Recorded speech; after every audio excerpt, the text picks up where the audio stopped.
લક્ષ્ય ન્યૂઝ, એક નજર, એક લક્ષ્ય.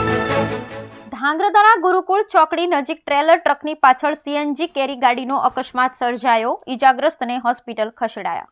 ધાંગ્રધા ભગવત ધામ ગુરુકુળ ચોકડી નજીક ટ્રેલર ટ્રક ગાડી પાછળ સીએનજી કેરી ગાડીનો ગંભીર અકસ્માત સર્જાયો, જેમાં સીએનજી કેરી ગાડીના ચાલકે પાછળથી લાવી બ્રેક ન લાગતા ટક્કર મારી, જેમાં સીએનજી કેરી ગાડીની ચાલકે ગંભીર ઈજાગ્રસ્ત થતા તાત્કાલિક હોસ્પિટલ ખાતે ખસેડવામાં આવ્યો હતો.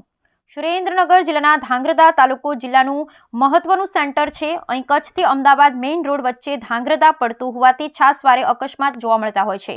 ત્યારે સુરેન્દ્રનગર જિલ્લાના ધાંગ્રધા ભાગવત ધામ ગુરુકુળ ચોકડી નજીક હાઈવે ઉપર બમ્પ બનાવવામાં આવ્યા છે, જેથી કરી અવારનવાર અકસ્માત બનતા હોય છે.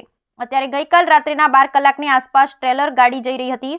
તે સમયે સીએનજી કેરી ગાડીના ચાલકને બ્રેક ન લાગતા ટ્રેલર ગાડી પાછળ ટક્કર લાગતા સીએનજી કેરી ગાડીમાં સવાર 2 લોકોને ગંભીર ઇજાઓ પહોંચી હતી. ત્યારે સ્થાનિક લોકો દ્વારા ચાલકને બહાર કાઢી હોસ્પિટલ ખાતે ખસેડવામાં આવ્યા હતા અને ઘટનાની જાણ થતાં પોલીસ ઘટના સ્થળે પહોંચી ટ્રાફિક હળવો કરવામાં આવ્યો હતો. Bureau report Brijesh Trivedi, Surendranagar.